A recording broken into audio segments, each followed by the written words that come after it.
Here we go. What's up, Melanated family? Melanated family, how is everybody doing this good Wednesday? This is your brother Harrison.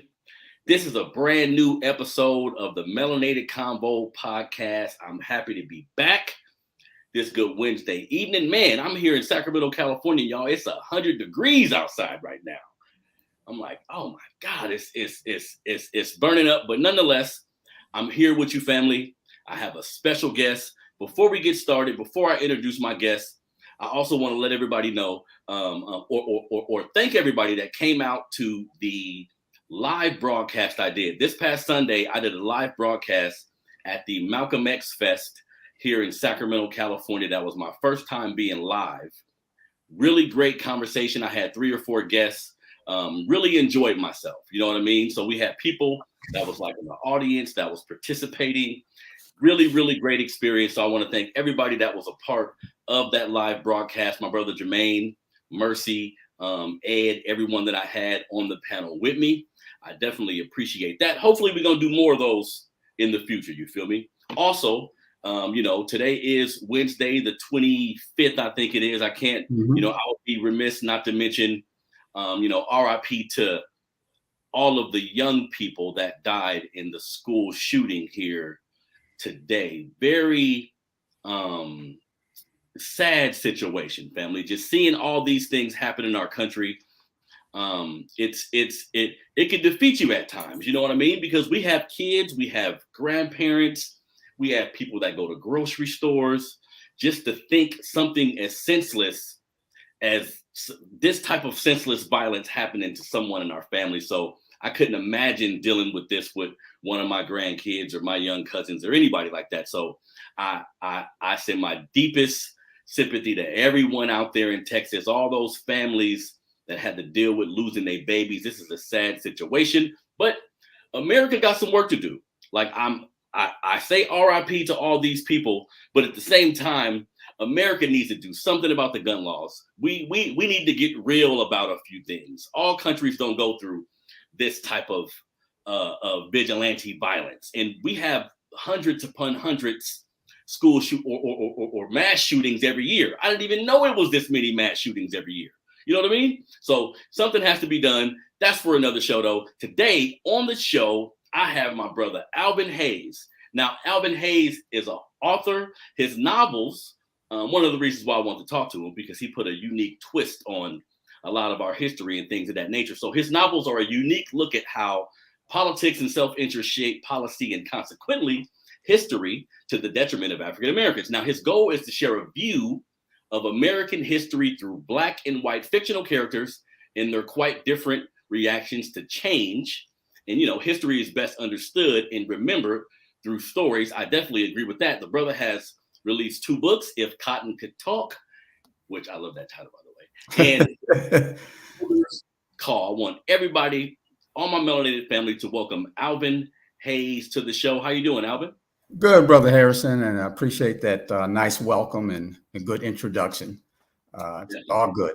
It's all good. Glad to be here. Definitely.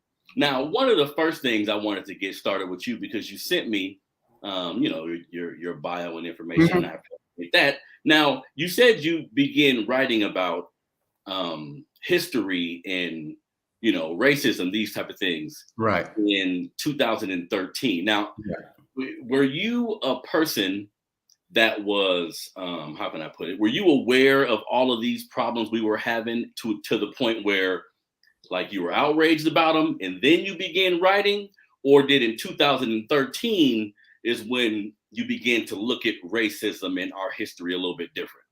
Yeah, probably all of the above. What happened in 2013, as you remember, Obama was elected in 2008, I believe it was, right? Yeah. And I began to notice the trend of the racism and the marginalization of his achievements and all those kind of things taking place. So I started writing about it because that's how I like to communicate. So the first story that I wrote was called The Republican Party. And I wrote about, this was in 2013, how Republicans stay in office by deflecting their incompetence and talking and reflecting their incompetence about Black people and using Black folks as a scapegoat, and all of their base buys into it, and therefore they buy into all of this stuff while the Republicans are robbing them blind. Lyndon Johnson said it best. He said, all you got to do is give these people somebody to hate, and you'll fleece them every day. And that's what they've been doing. So I kind of wrote about that. And I wrote about a couple of other things. I wrote about race and politics. I wrote about the Ku Klux Klan. I wrote about Obama. These were just things that I wrote, Harrison, and I shared them with my family, and they thought they were pretty good. So I challenged myself, and I said, well, let me see if I can write a novel, just a book, a piece of fiction. I went to Tennessee State and I majored in sociology, but I minored in history. So I kind of like the historical view of things. And I felt that by writing historical fiction and integrating it with real live Black characters who are not civil rights icons or just regular folks trying to make it, would make for an interesting story. So I like to frame my work as a combination of Roots meets Django. and that's kind of the way it flows. But let me talk a little bit about the elders, because I think I said to you in my bio that I was raised in Hartford, Connecticut. And I was fortunate in that I was raised in a family of educated people. For example, I had uncles that were I had an uncle that was a doctor, an architect, an engineer, a chemist, etc. And I used to tease my family, and I would say, my aunts, I'm not saying they were gold diggers, but they didn't marry you could fill in the blanks. Yeah. So I came from a family where the elders kind of led the way and showed the way, and they encouraged me and my peers and my family to go to college, and to go specifically to a HBCU. And that was one of the best decisions I ever made. Although sometimes when I look back on it, I have to question whether my parents really wanted me to come back to Connecticut, because I was 17 years old. They put me on a bus going to Nashville in 1964, right? I didn't know anybody. I knew nobody when I got there. And I remember going down through Bristol, Tennessee, or Bristol, Virginia, I can't remember which, seeing a sign, Bristol, Tennessee, home of the Ku Klux Klan. And I'm thinking, what have I got myself into? But everybody else seemed to be relaxed, so I relaxed along with it. But one of the things I discovered about an HBCU is that it's nice to be around people who look like you and are smart. Sends a different kind of message. So I learned that, and I try to integrate elders kind of talk into my books, especially the first one, if Cotton Could Talk. We all start on a Mississippi plantation somewhere, and that's kind of where my books start. I knew that cotton played a role in the development of the country. I didn't know, honestly, to the extent that it did. For example, I didn't know that 75% of the world's cotton came from the United States. Yeah. So we were like the Saudi Arabia of cotton, not of oil, but of cotton. And that's how these folks maintain all those power and got rich, basically. Definitely. Now, before we get more in the cotton in your books, I want to get into that like in detail. Okay. Some I want you to touch on with me, because you're what I would consider an elder. I'm a 42-year-old Black man, Alvin. All right. So sometimes I get discouraged because, how can I put it? Some of the older people around me don't seem to have gained the knowledge necessary, either through their studies or through just learning from their experiences, to give that knowledge to the young people. I find a lot of older people around me, I struggle to even call them elders at times, because to me, a true elder is someone who can bestow wisdom upon you, someone who can give you perspective based on their experiences. It's not based on success or money or any of that.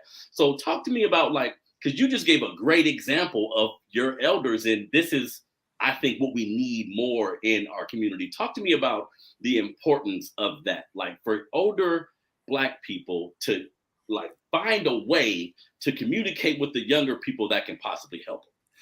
Yeah, I think that's a key point, because I use the term elders because I think that's an appropriate term. Our elders have a lot of knowledge and experience, and when I'm putting together my book, they're teaching others how to survive in slavery. We need our elders. We need people to listen to our elders, and our elders to talk to the younger people about what it takes to survive in this country. It ain't easy. As I tell people, it's hard being a Black man in this, or Black woman in this country. It's damn hard, right? We all know that. But if you don't have the elders kind of reaching out and teaching people, teaching kids, teaching our people about what does it take to be successful?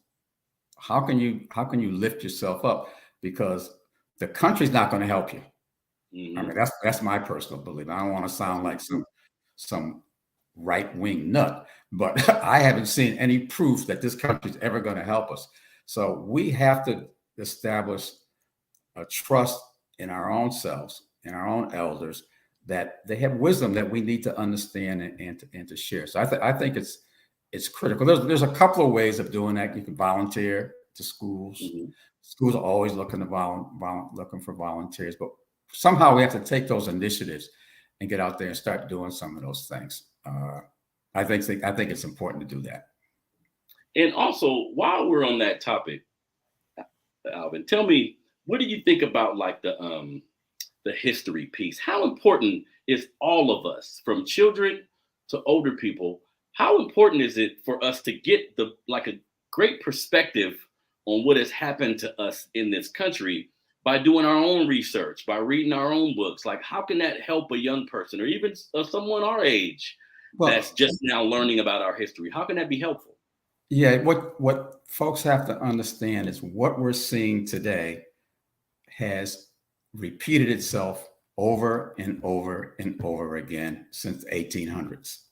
So history is a good learning curve around what we've experienced in the past, we're experiencing in the present, and the way it's going now, we're going to experience it in the future. So if you know what has been happening in the past, I like to talk about, on another paper that I wrote, the white people's playbook. And part of this stuff, what we're seeing is right out of their playbook. It hasn't changed. They're playing chess where everybody else is playing checkers.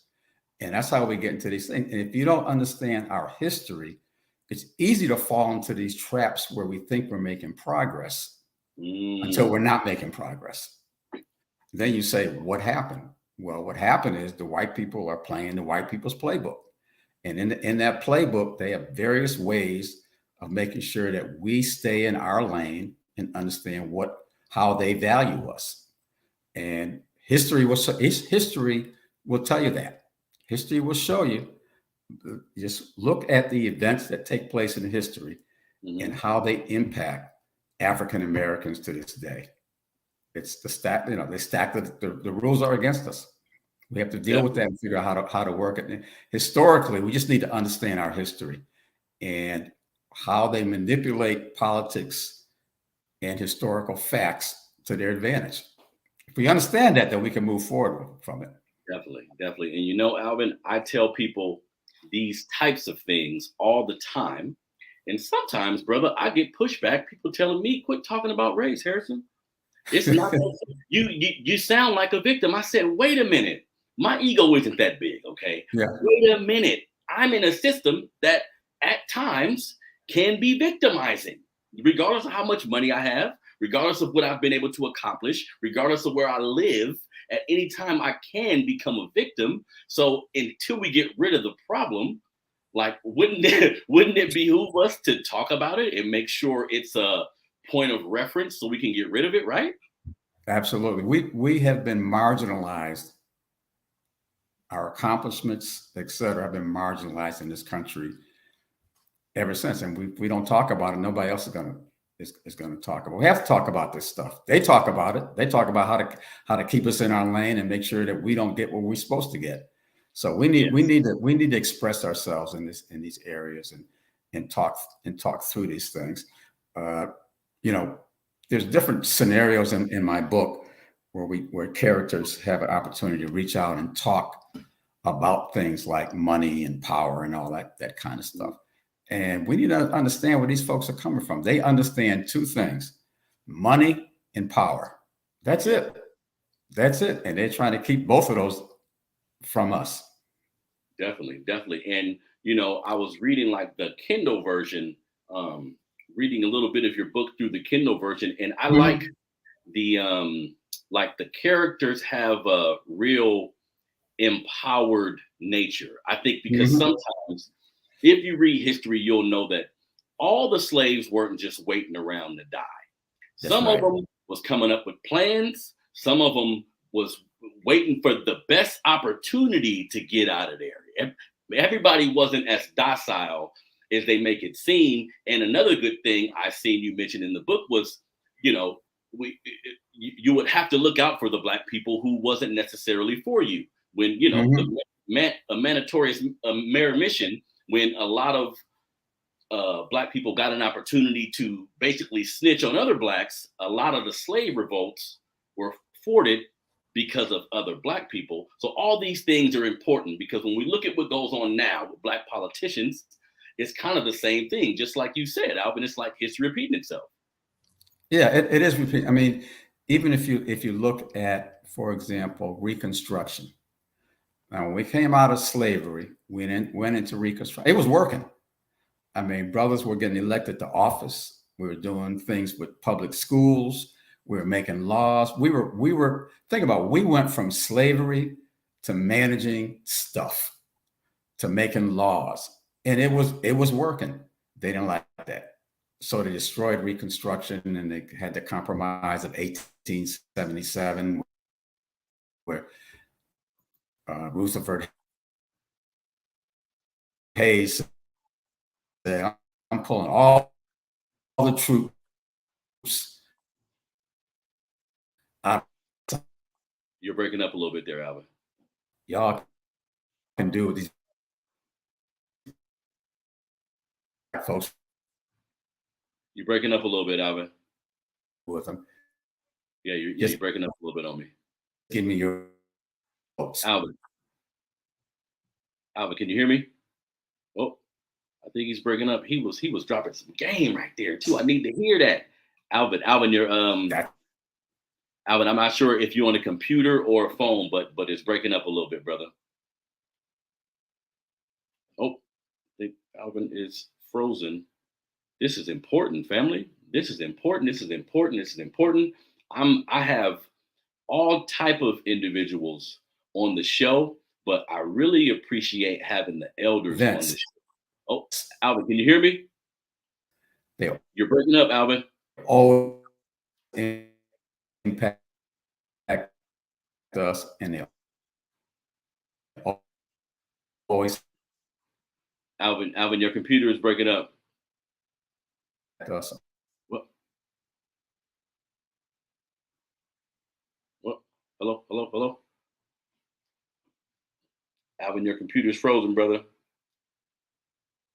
Alvin, come back in.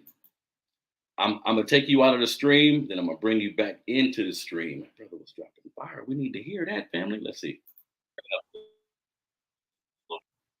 Wait. Nope. Okay. I think he's gonna come back in. This is beautiful. I think when we look at, just until Alvin comes back, I think when we look at a lot of the issues that we face, this is why a large part of what I do is based on history. The inception of me moving in this direction as a Black man is damn near solely based on our history. If you read our history in detail, you can't help but be empowered. You know what I mean? And unfortunately, and this is very unfortunate, I come across too many Black elders who have a stronghold in their belief in Jesus, but not a stronghold in their belief for white supremacy. You know what I mean? Like you believe in a religious faction and you believe in Jesus and he's gonna come back and all these things and you arrive for that, but you ignore the elephant in the room. Because some I've known, and this is no shot at church people or religious people by no stretch of the imagination.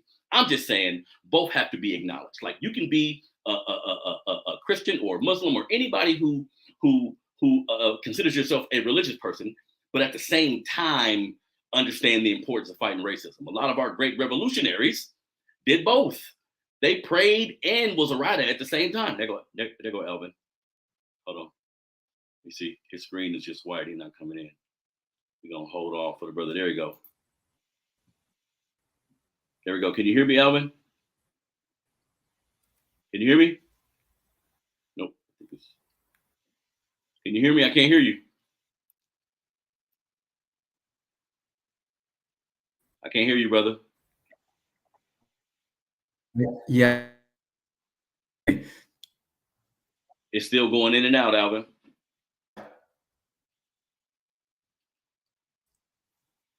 Okay, I would say refresh your computer.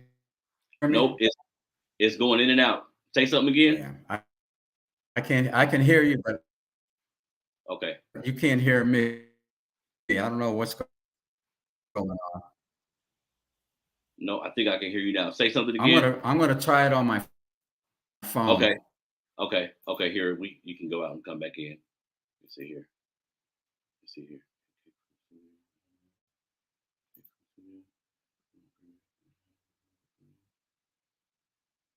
Okay, yeah, then he'll just come back in a second. But this is important. Like because we look at these mass shootings, we look at like every other week, it seems like there's some type of travesty that melanated people have to deal with in this country, right? So of course we need to worry about the youth. The youth need to have a great understanding of how all this works because they are the future. But sometimes it's just motivating to talk to an elder, right? To talk to somebody who was around during the civil rights struggle, who was around during these time periods, who say, yeah, youngster, your eyes ain't fooling you. What you think is happening is exactly happening right now. And it's nothing wrong with being outraged by it. You know what I mean? So many elders get to telling me that I'm a rebel rouser or I'm militant. That's what they hit me with. That's what the elders hit me with. You one of them militants. You know what I mean? I'm like, what does militant mean? You mean I don't like us getting shot and killed and brutalized? Yeah, I guess I would be considered militant then. You should be that same way. To me, if you was raised in the 60s and had to go through that type of time period, you should be way more pissed off than I am, right? Let me see the brother Alvin. We're going to try to get him back on here, y'all. The brother Alvin was dropping some game. His book, If Cotton Could Talk. I wanted to get into that with the brother. Get into the book. He has another book about the elders. We're going to get into that because that was one of the questions I was going to ask him anyway. Being the older brother, like I asked him a few minutes ago, like how does he view the idea of an elder? And he hit it right on the head. He had an educated family members that were over him were educated people. They made sure he was educated. This is just how it happens.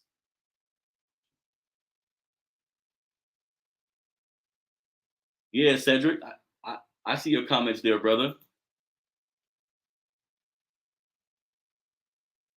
Yeah, mass meetings with the elders. You're right. You're right, because it's deflating.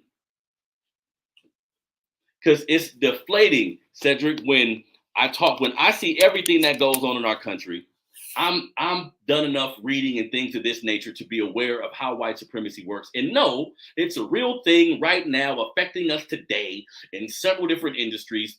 But I talk to somebody older that's black and all they want to tell me about is Jesus. They don't got no smoke for the white supremacists. They don't got no smoke for racism.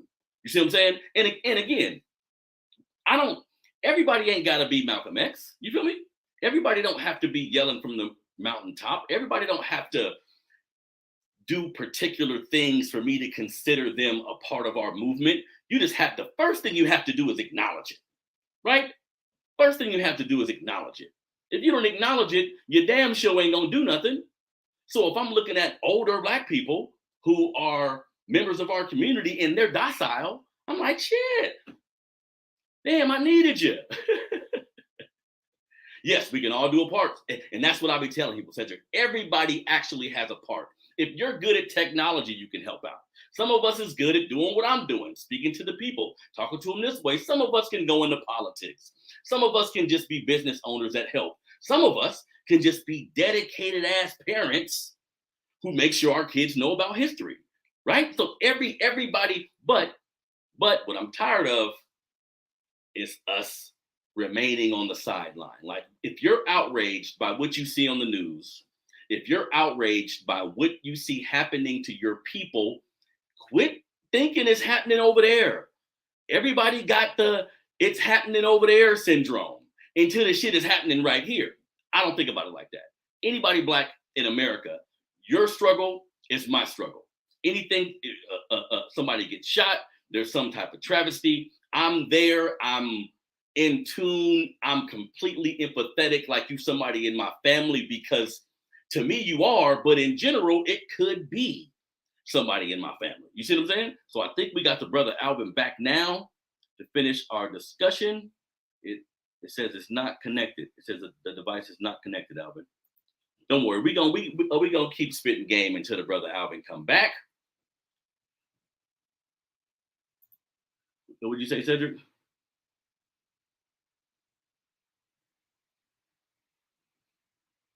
Yep. You see? So everybody has a role to play. We just all have to change. I think, Cedric, it's really like a mentality shift that has to happen. Like it has to be like a unification process where when we see something happen to somebody Black, we immediately apply a particular amount of empathy and care. But before we can do that, something I was just thinking about, before we do that, we got to kind of repair our family structure to a degree. We have too many people that don't get along with nobody in their family. Now, look, if you don't get along with nobody in your family, I don't expect you to rock with me. I don't expect you to see somebody die 2,000 miles away and give a shit about it. You see what I'm saying? So like because sometimes I'm around people like this is my family's around me. This is just how we give it up sometimes. And I'm seeing how disrespectful we are, how there's no empathy applied. Like you do one thing to somebody and that's it. You do a couple things to them, they never gonna talk to you again.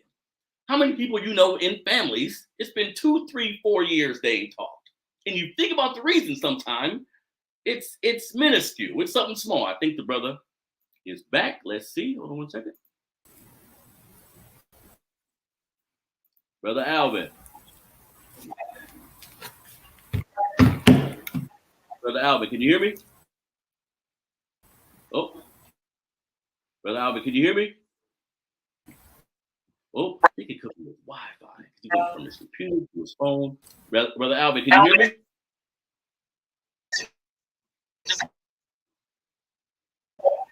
Can't hear you, brother.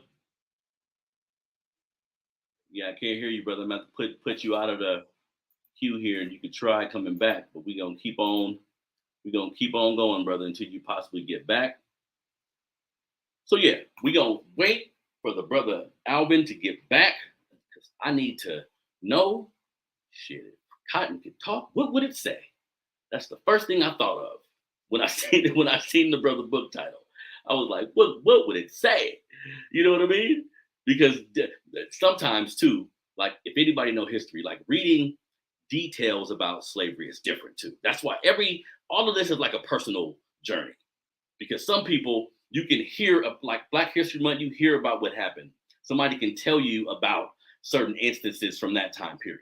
The only way to fully dive in, like the only way to fully get a sense for what was going on, is to read the information yourself. And you will see that, goddamn, if you look at, so to me, when I look at us now, right? Us damn Christian holiday celebrating, weird ass last name having, right? When you look at our actual stance here and where we are as far as economics is concerned, where we are as far as our families, like I was just saying, is concerned. No wonder a lot of us got mental health issues or got issues going on. No wonder that's the case, right? Look at everything we have to deal with. This isn't an excuse, family. I think I got the brother Alvin back. Let's check it out. Come on, Alvin. You there, Alvin? Oh, man. You there, Alvin? Oh, it's still breaking up. It's still breaking up, brother Alvin. It's still breaking up. We may have to try it again another time, Alvin. You can keep trying to come back, brother, but it's still frozen. I don't know if it's the Wi-Fi. You may have to reset the Wi-Fi on your phone or your computer. Like turn the Wi-Fi on and turn it back on, or turn it off and turn it back on. You may have to do that. But until the brother Alvin can get back on here, because again, if I don't talk to him today, we're gonna have this conversation. You feel me? We're gonna have this conversation. We need to know, because when I see a young person, right? Let's say I see a young person that's 19, 20 years old. Like I said, I'm 42 years old. Let's say I see a young person that's 19, 20 years old, and they aware of the movement. They're aware of what Black people need, and they are unapologetic about it, right? That makes me hopeful. That makes me happy inside when I see that. Like, yeah, our next generation gonna be okay, right? As well as when I see someone older. Like if you're an older Black person, I was gonna talk to Alvin about this. If you're an older Black person and you want to give me advice, you better be careful. Like it has to be like to me, the essence of an elder is someone who has learned from their experience in life and can embark wisdom upon you, right? It ain't about being successful. It ain't about how much money they got. It ain't about the things they've accumulated. It's more about the wisdom, seeing things and gaining perspective from them. You know what I mean? All right, Alvin, I think you're good. It looks like you're good. Okay, yeah, I went to my phone. There we go. Okay. Perfect. Right. Perfect. My phone, that seems to be, I don't know if it's on my laptop. Anyway, we're back on. I appreciate your patience. Sometimes it's no problem. We're just having a good conversation in your absence, Alvin. It doesn't work. I'm not sure where we left off, Harrison. You were talking about in slavery. You were talking about the 1870s, something about the 1870s. Okay. I remember talking about Reconstruction. Yes. And how we had elected officials and all of those good things that Reconstruction brought about, including, by the way, the Freedmen's Bureau, which helped a lot of Black folks get new sharecropping contracts and all those kind of things. I have a funny scene in my book where the Bertha and Tucker went to see the sharecropping guy who had a farm, and they wanted to work on that farm, but they didn't want to sign the contract that he had because they could never make any money. And they brought along the Freedmen's Bureau representative, who basically played hardball with him and got him to sign the contract by threatening to take away his land. So it worked, but it's all fiction. But I think what I was trying to get at was that what we're seeing today is no different than what my characters went through when I wrote If Cotton Could Talk. Same stuff, as I like to say, same circus, different clowns. Now, you were mentioning, and I agree, that this system isn't necessarily going to put something in place to stop a lot of the things that we've been going through. So right. From your perspective, Alvin, like, what can we do just as a Black culture, Black society? What can we do to help ourselves? There's three things that I learned writing I write African historical fiction. And there's three things that I learned. One is that what history repeats itself in this country. The same things that we go through in 2022 are the same things that folks went through in 1870. Trying to say, leave us alone and let us do our thing and we'll be just fine. So that's one thing I learned in writing. The second thing that I learned was that, the definition of insanity is doing the same thing over and over and expecting different results. For 400 years, Harrison, we've been doing the same thing over and over again and expecting different results. It ain't working. Now, some would say that, what else are we going to do? And how could you say that? And what are you, a black supremacist or something like that?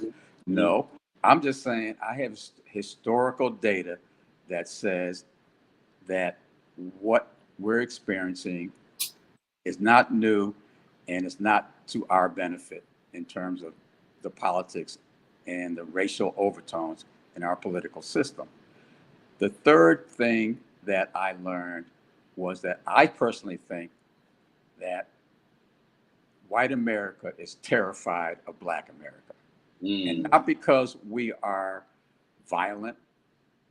It's because I believe, and this is going to sound crazy, but I believe they think we're superior and they don't want to admit it. Yep. If you think about it, we came over here in ships. Only the strongest survived that trip. Only the strongest survived slavery. And what we're left are people that are smart, intellectually smart, physically great.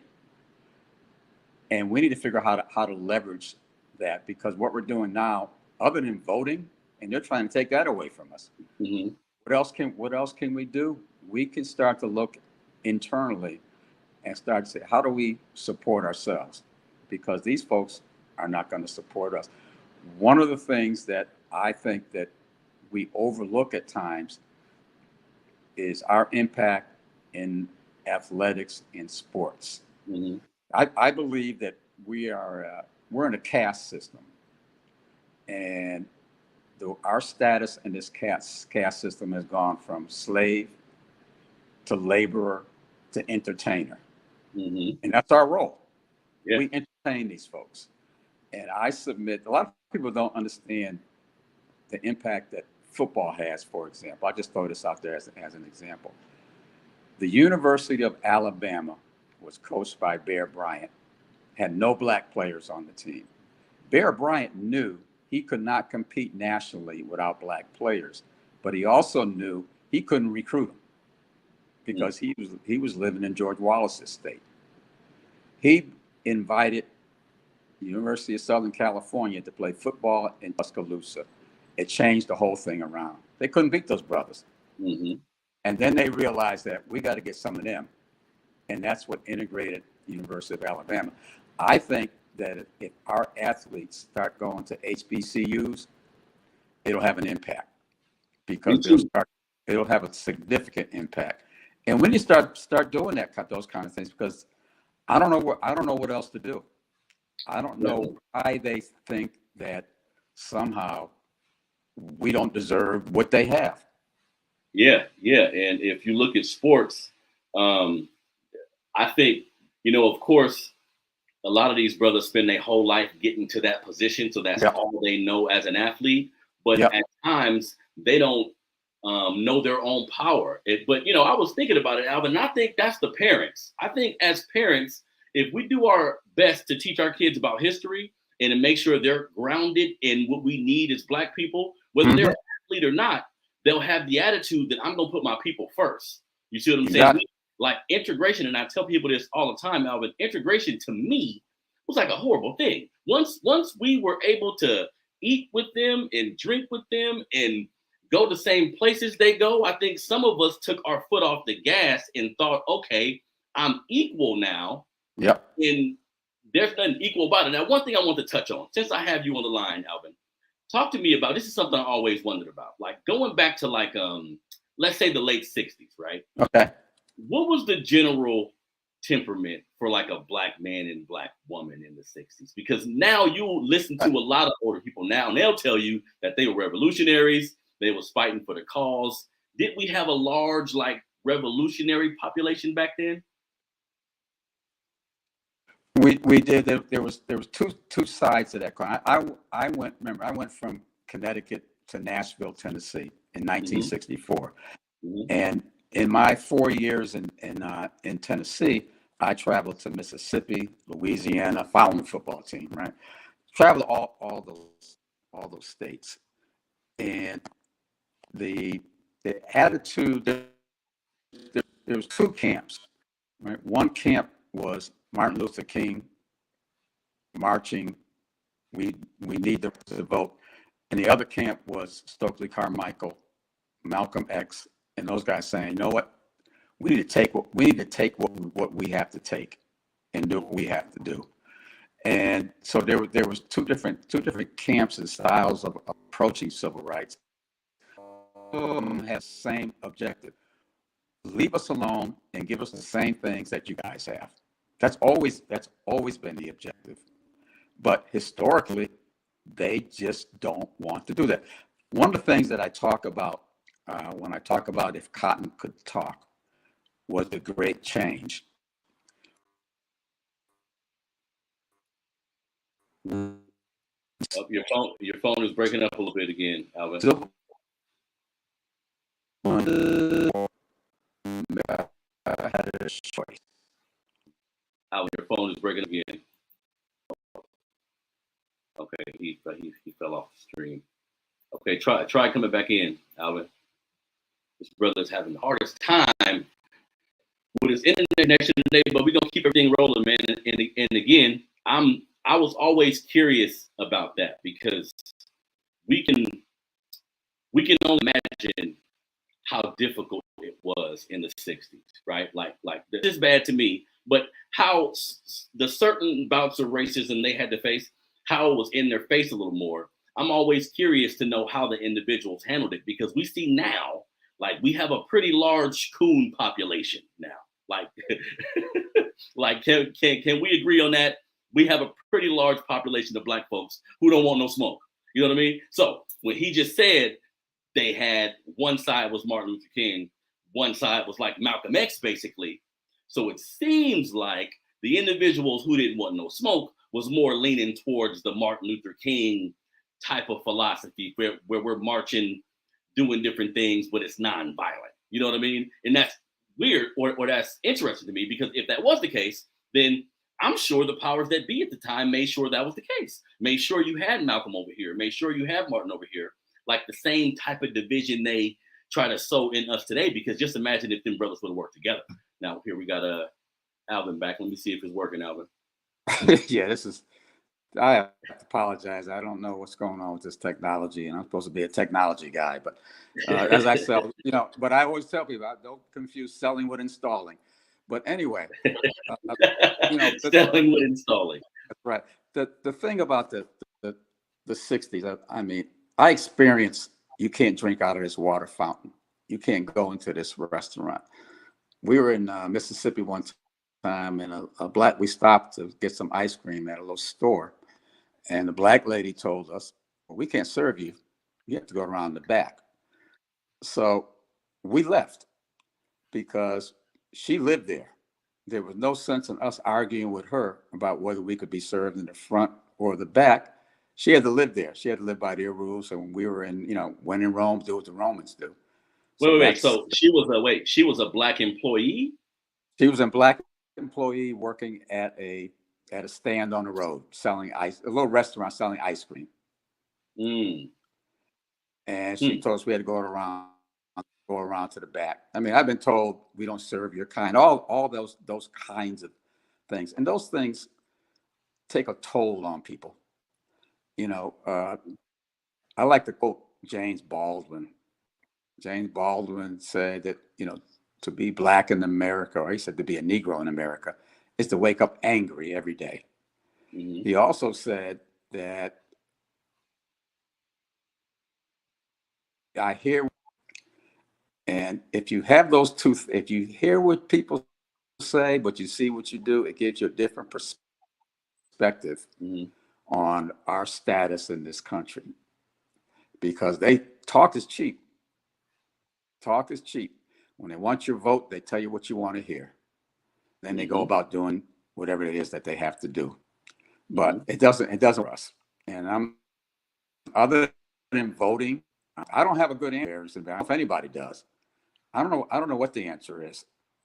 But I know that we're dealing with some critical issues and some crazy people out there. Yeah, definitely. I think one of the first things, Alvin, is just a level of acknowledgement.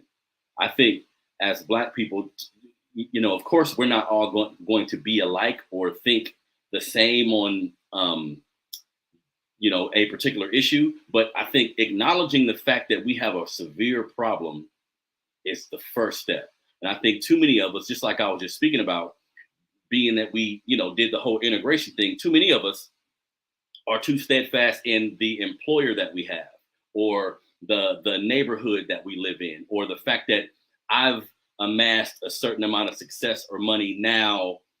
You know, that racism thing don't really matter to me. You see what I'm saying? I think it's just not a big enough issue with all of us. And, you know, when you were younger, it was a little different because it was in your face more. Like you were forced to be there with Black people. Like if you wanted something to eat, you had to go to somebody Black. If you wanted to get your clothes cleaned or something, you had to go to somebody Black. So we were forced to be around each other, and we thrived. But once we were allowed to integrate, quote unquote, I think a lot of us just began to go in so many different directions that it makes it real difficult at these times, because you have politicians or individuals who we elect as officials, who we elect to help us. Like, of course, you're going to help everybody, but if you're Black, you should have a Black interest.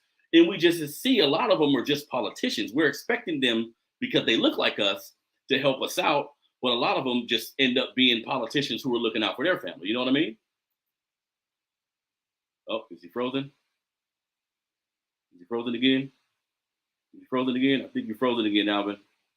Okay, I think we got to try another time, brother. I think you're frozen again, Alvin.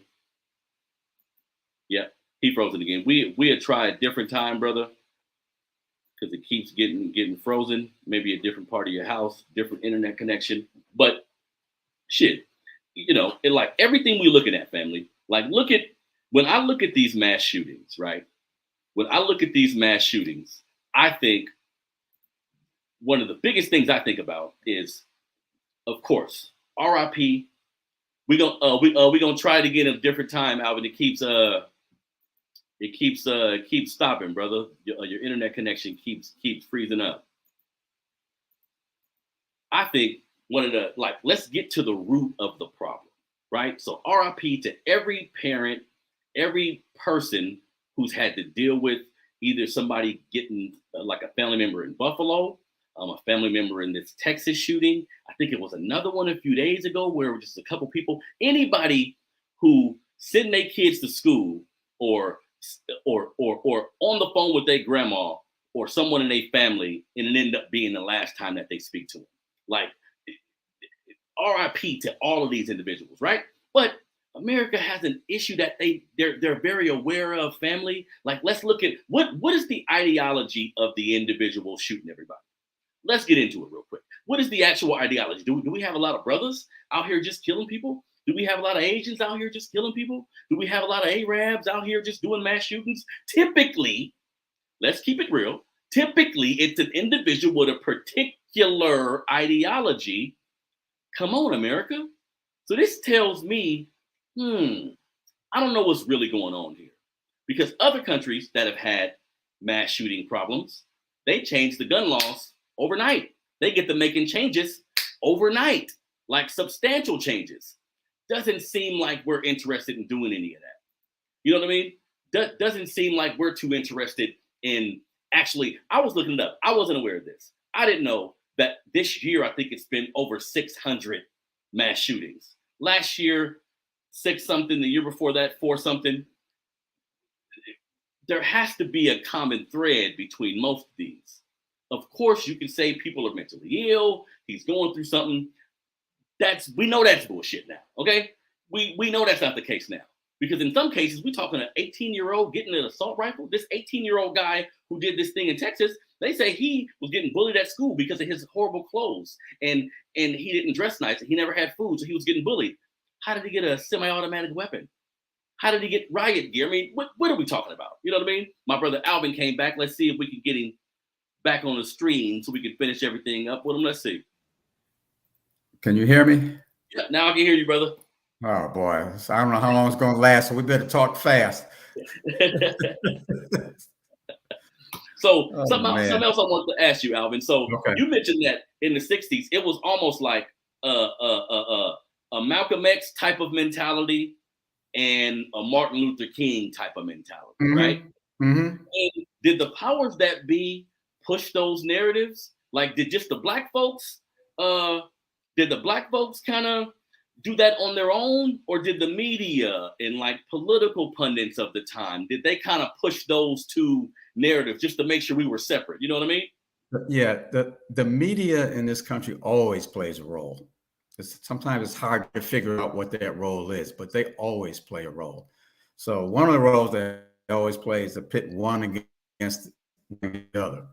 So on one hand, I know Stokely Carmichael came to speak. The governor of Tennessee You're breaking up again, Alvin. went to court. Alvin, you're breaking up again, brother. Flying into the state. Alvin, you're breaking up again. Oh no, I lost him. Alvin, we're gonna have to try it again a different day, brother.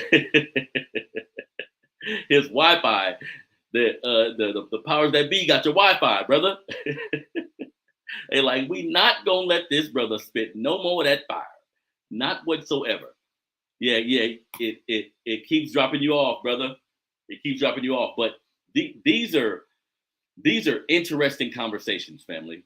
These are interesting conversations. Thank you for everybody who tuned into an episode of the Melanated Convo podcast. Thank you for bearing with me. I was interviewing my brother.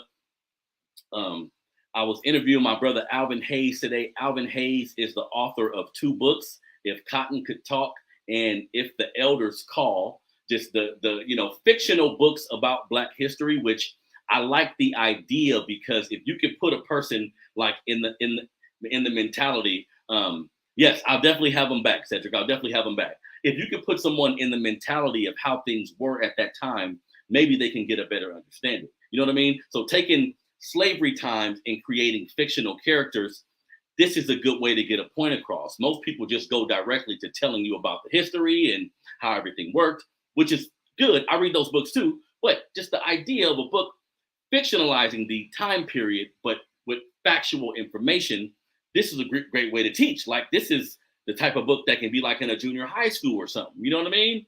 Like feeding them serious information, but just doing it in a particular way. So I'm gonna have my brother Alvin back. You feel me? I'm gonna have my brother Alvin back.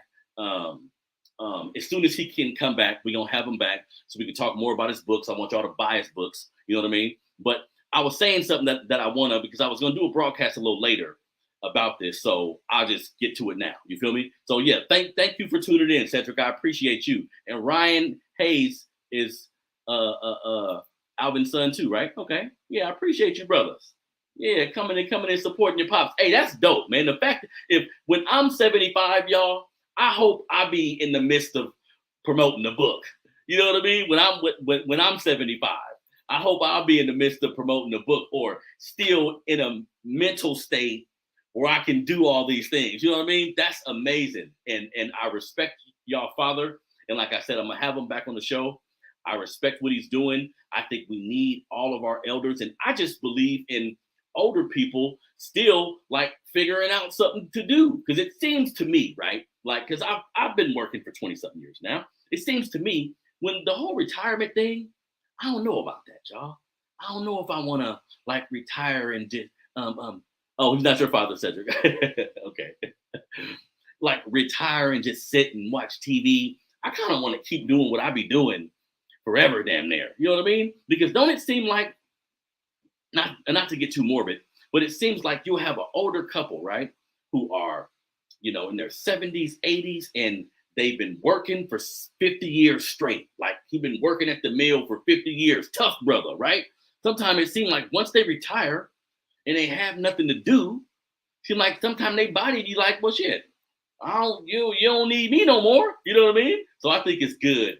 I think it's good to remain active. So the brother Alvin, I appreciate him being on the show. We're going to have him back shortly, y'all, to talk about his books. So y'all can go out and buy his books, not just talk some good information about history, but I think his books are just a good addition to any book collection you have. And like I said, if Cotton can talk, that's the kind of narrative that could be in a school. You feel me? That's the kind, because sometimes some of the other books about history come at you like real heavy. You know what I mean? A book like that, where it's just a narrative based book, that can actually go in school. So I'm just supporting the brother.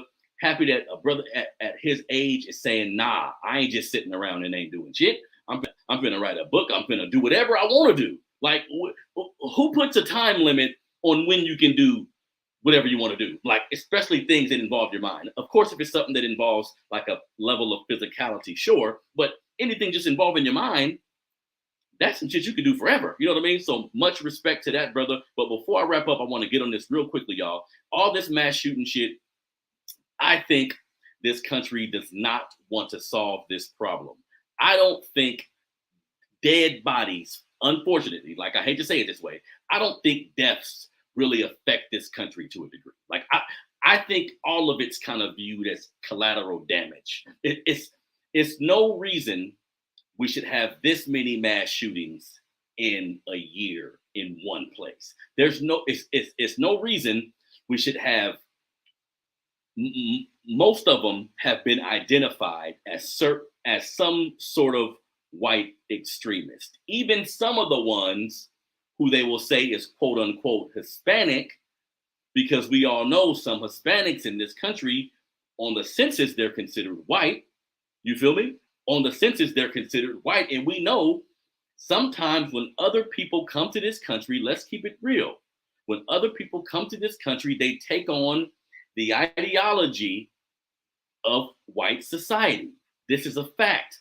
And sometimes when you take on the ideology of white society, pretty soon you're going to start hating us. You know what I mean? So it's unfortunate that we have to continue to see these type of things in our society, because at times you feel helpless, knowing that your mom or your auntie or your little sister going to school and something like this can happen is unfortunate. I just wish all my melanated family use everything that I use personally. This is what I do. I use everything that happens in this country as a catalyst to connect better with my people, especially when it's something that happens to us. Because this mass shooting of, none of the young people were black people, but so what? Like, kids being killed in this manner is completely unacceptable. It's just unfortunate we don't live in a country that's gonna say, you know what, no more. We stopping this shit. We're gonna enact certain gun laws to make sure certain people can't get weapons. Now, people always say, if you enact a particular set of gun laws, criminals are still gonna have guns. Sure, but we need to make it more difficult, right? A lot of these young 18-year-olds, these are just regular 18-year-old gentlemen walking into a store buying a gun. Like, what's the process? You see what I'm saying? We have to admit that it's too easy. Shit, you can't just be someone who's never driven a car and walk into DMV and say, give me my license, right? You can't just sign your name and get your license. You can't just show your ID and get your license. There's a process you have to go through. There's some things you have to go through. There's some tests you have to take. This shit should be the same for gun rights, but as you can see, this country isn't interested in doing that. So it's unfortunate, family, but we have to, every community, especially minorities, we got to come together and say, wait a minute. If we have a family in our home, it's up to us to utilize our Second Amendment rights and make sure the people around us are familiar and know, how to use a weapon if it gets to that point. We can't be so unaware of, it could come a time where you need it. You see what I'm saying? All this shit, everything should go back to unify. I'm getting tired of saying it, but I'm going to keep saying it till some of you Negroes get it. Everything should go back to unifying. Everything should go back to unifying. Everything should go back to tight-knit communities with good parenting. Because I was reading a story the other day, my brother Barry Axie has posted a story about, I think a fourth grader got access to a gun and shot somebody, a second grader or a fourth grader, something like that. You see what I'm saying? So, like, parenting in this generation is a task, family. Like with all the distractions your kids have available to them, all the different avenues that can potentially provide harmful information to your children, it's a lot. That's why you gotta be around. You have to be involved with your kids to the point where you keep it brutally honest with them about certain things. I know back in the day, you could kind of pussyfoot with your kids and leave certain things out. I don't recommend being too harsh, but I just seen a commercial for pills to get your dick hard, and the commercial said, "Do you have problems getting hard?" I'm like, what? It's 2 o'clock, bro. This is a family movie. It's 2 o'clock. Think about where we're at today. Think about what our kids have access to. Think about visually what they can actually see. We used to have to look at HBO After Dark, and they was like, it was porn, but it wasn't. You know what I mean? They looking at these nasty magazines. Look at where it is now, where a kid can just open a phone and see whatever. And you could be the kind of parent that says, okay, with the phone I bought you, I'm gonna make sure you don't see certain shit. You can do that. But every kid they know got a phone. So anything they want to see, they gonna be able to see. So you better start keeping that shit real about what they see on the news, about what they seeing on Instagram, about what they seeing on TikTok. God damn it, you better have conversations about all this shit. You better, because we know how sneaky we were. Let's keep it real. We know how sneaky we were. We know all the shit we was trying our best to get away with. Think about these kids, these millennials, man, that was born in the era of technology where all they know is computers. They brain is thinking on a whole different level to a degree. You see what I'm saying? So it has to be like a high level of like understanding of what's going on in the system. Then look back at your family and look back at your community and say, how can I help? That's actually the name of the game, family. If you're outraged by what you see, some of these things outrage, everything I see happening to my people outrages me. The things we do to ourselves and the things I see happening from people outside of our community, but all of it, I just use as a motivating factor to continue to do what I'm doing. Because in my opinion, if I love my family, like, of course, I have to provide for them and figure out the best ways to create some sort of generational wealth for them. But if I love my family, I gotta attack what happens to Black people, right? It's one and the same. Like, I got grandkids now. I always say it. I don't want my grandkids to be 25, 30, driving in the car, having to worry about a police fucking with them, have to worry about some sort of racialized incident. Like, some of this shit has to come to a head at some point. But what I'm not going to tolerate, because we can't control what white supremacists do. We can't control what politicians do. We can't control any of that shit. What we can control is what we do. I'm not going to tolerate no Black folks who purposefully harming each other without some type of retribution. Sometimes we purposely harm each other. It's time we teach our kids history. We get off this hood shit. I've been talking a lot about Young Thug and this RICO Act, which is some racism in that too, but just in general, how our young men treat each other. But when the topic of police brutality come up or the topic of Black liberation come up, they ain't got nothing to say. They ain't got no smoke for Dylan Roof, but they got smoke for man around the corner. Like, that mentality, we got to get rid of that shit. And it's going to take the older Black folks, it's going to take some of us that know a little more to pull these little dudes to the side and let them know what the fuck is going on out here. Because like I always say, the dudes in the street willing to do certain things violently, shit, this is our warrior class. This is the young men amongst us that we can use for our goddamn war. You feel me? So we have to look at everybody as being a useful piece to a degree. Like the coons and the individuals who like the race trade and, you know what I mean? The butter biscuit Negroes. Yeah, we got to put them to the side and do something with them too. You see what I'm saying? So all this shit has to be addressed. And we, like, and this is going to come and go. Like in 2 or 3 weeks, there may be no type of mass shooting, no police brutality, nothing with the system harming us like on a large scale. It's happening every day, but you may not see it for a while. So what? Just because you don't see it, don't mean you shouldn't give a fuck. You see what I'm saying? So let these incidents motivate you to enact in some way. How can you help us out? How can you help us eradicate racism, right? How can you help us eradicate racism? How can you do that? I'm going to continue to talk about these things until everybody around me is on the same page. Yeah, have fun. Yeah, chill out. Drink, smoke. I have fun. Like, there's a time and a place for everything, but the shit that's happening to us is serious, family. And if you an adult who don't give a fuck, you in the way.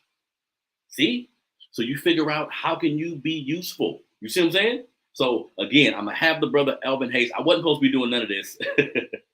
This was supposed to be an interview with my brother Alvin Hayes, but he was having connection issues. We gonna have him back to talk about If Cotton Could Talk is the name of his first book. And his second book he has is called If the Elders Call. You know, talking a lot about Black history, talking a lot about the things we've been through, talking a lot about how all of that leads up to where we at today. That's my shit. You know what I mean? I love having these kind of conversations. So we're going to have the brother back on. Again, thank you to everybody that came out to my first live show. I had a live show last Sunday. I'm going to continue to share that video. It's on the Melanated Convo YouTube channel right now, and the Melanated Convo Facebook page. But I had a live show at the second annual Malcolm X Fest. Great turnout. We had people there listening. Of course, I was shooting it live. I had a great panel host, my brother Jermaine, my sister Mercy, my brother Ed. They was there with me. Everybody was spitting hot fire. We had a great conversation.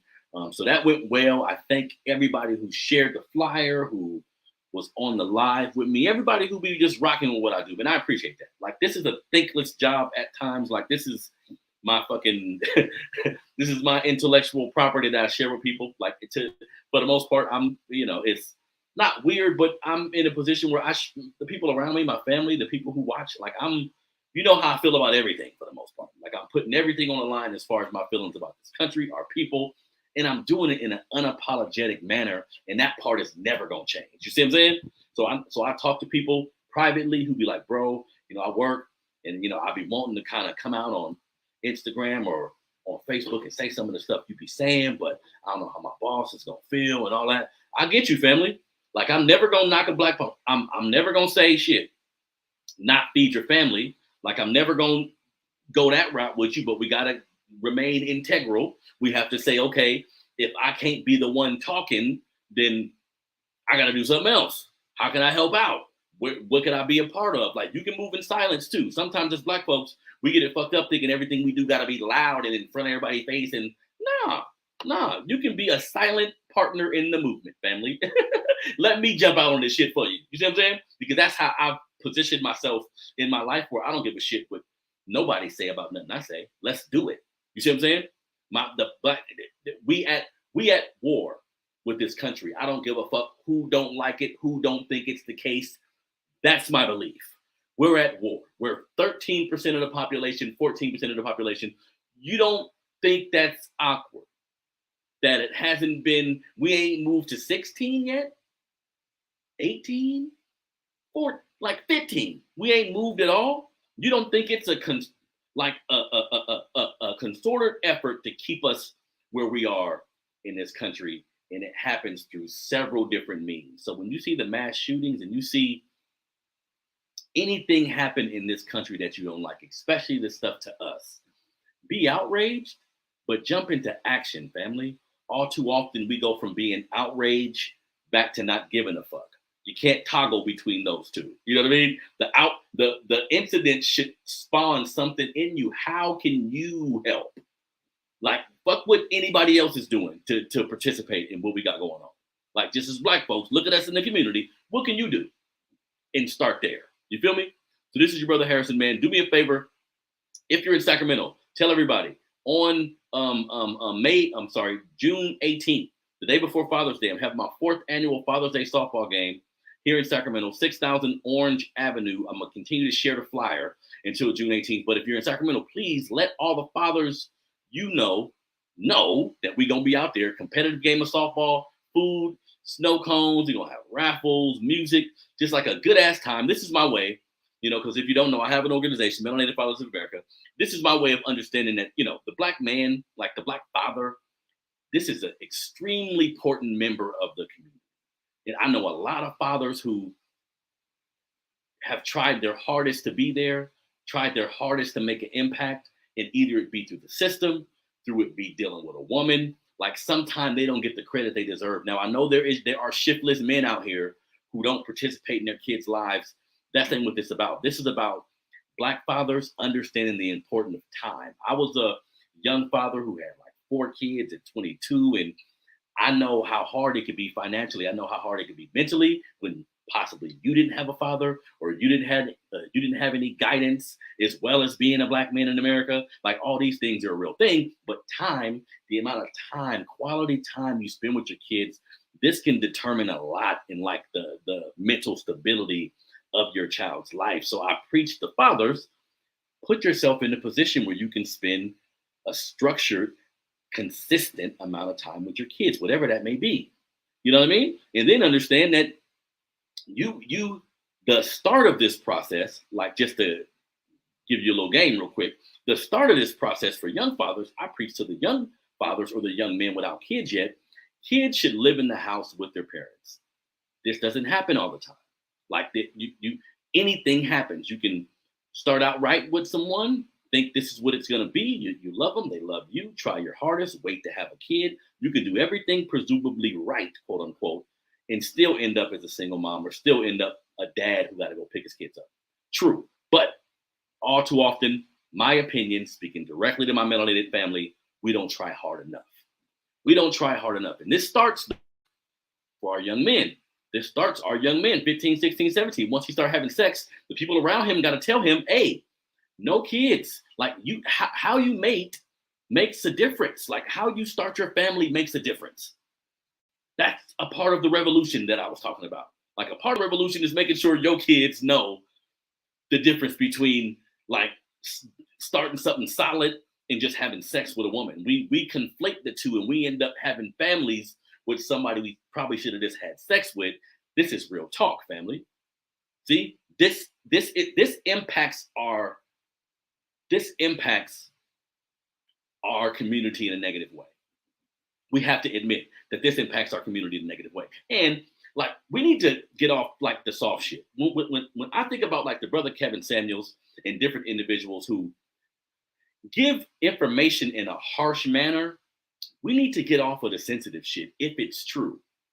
If it's true. Because a long time ago, right, when I first got on social media, and I'll admit it now, I was going through things with my kids' moms, and I was lashing out a little bit, and I was trying to figure out how the social media thing works, and I was saying what I felt, just like I do now, but I didn't know how to gauge certain things, right? And I think I made a post on Facebook, said something to the effect of, if you're a woman who has a kid by a man who doesn't love you, you're negatively impacting our community. I think I said it harshly for that, like fucking up our community or something to that degree, right? And during that time, I got so much hell behind that comment, like hundreds upon hundreds of comments behind that comment. And for a smidget, like for a small second, I was feeling bad. Like, damn, was I too harsh? Was I like, did I come off the wrong way? I was riding in the car today and I was like, nigga, that shit was 100. That shit was 100. Motherfuckers want you to spoon feed them information. Give them information real nice and all soft. Fuck that. If Black people have kids with individuals that they don't love, they're fucking up our community. Plain and simple.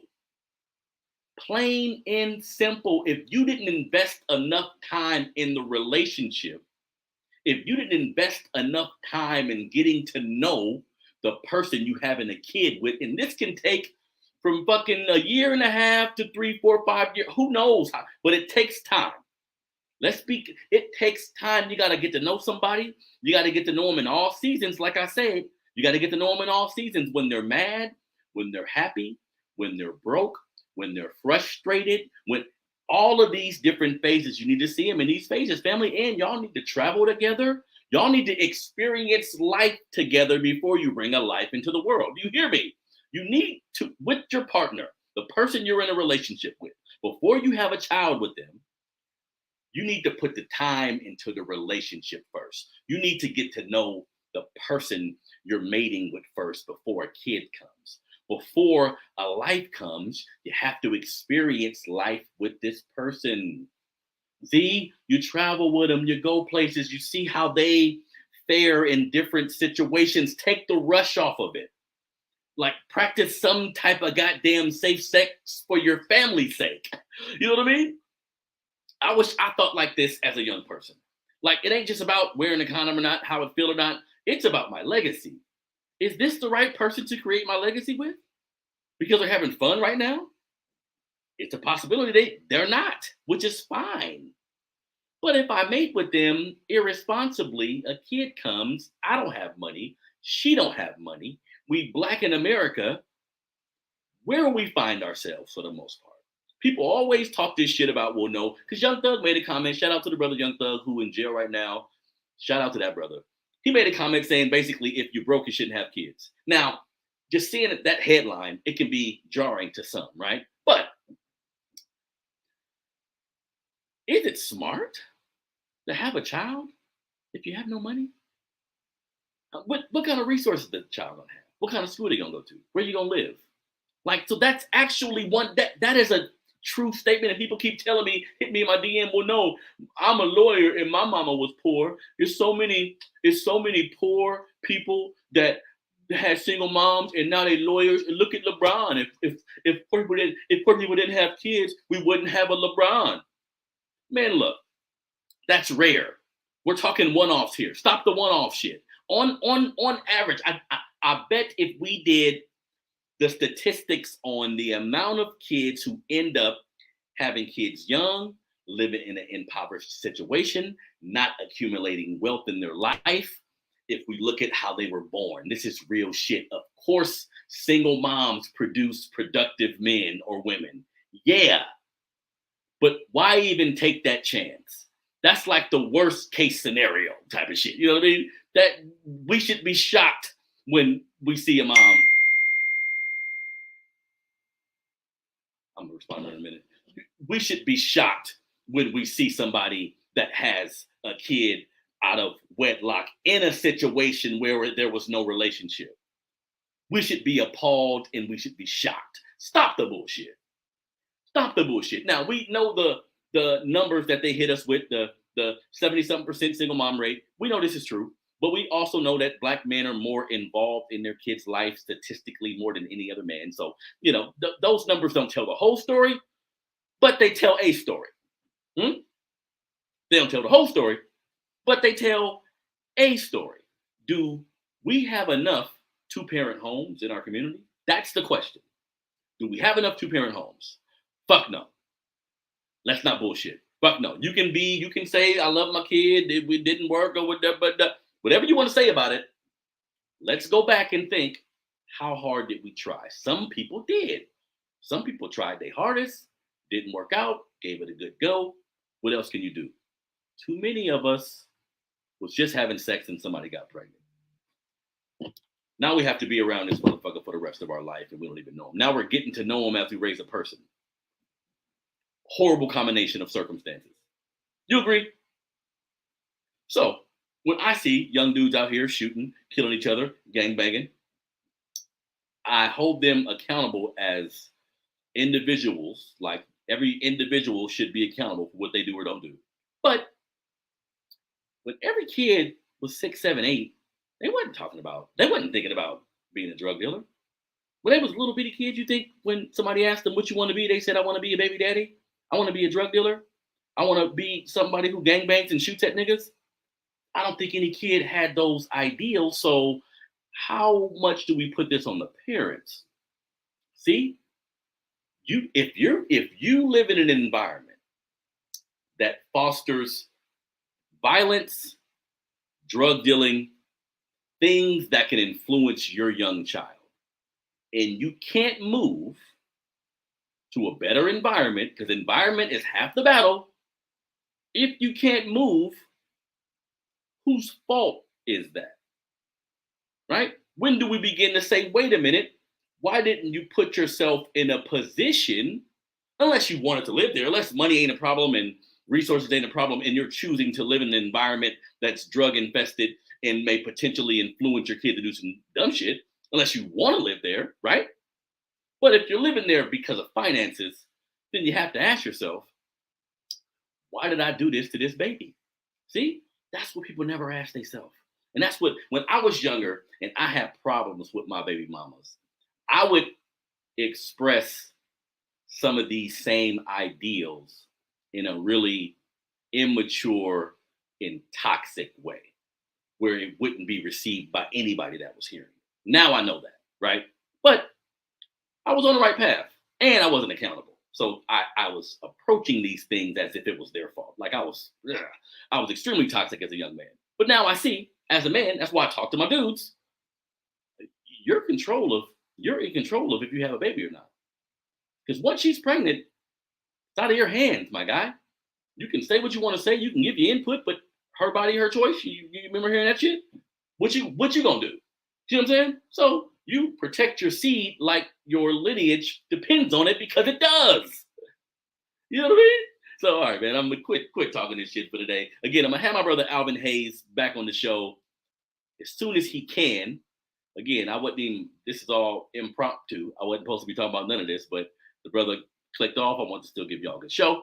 This is your brother Harrison. Don't forget about the softball game. Spread the word. Like, subscribe to the Melanated Convo.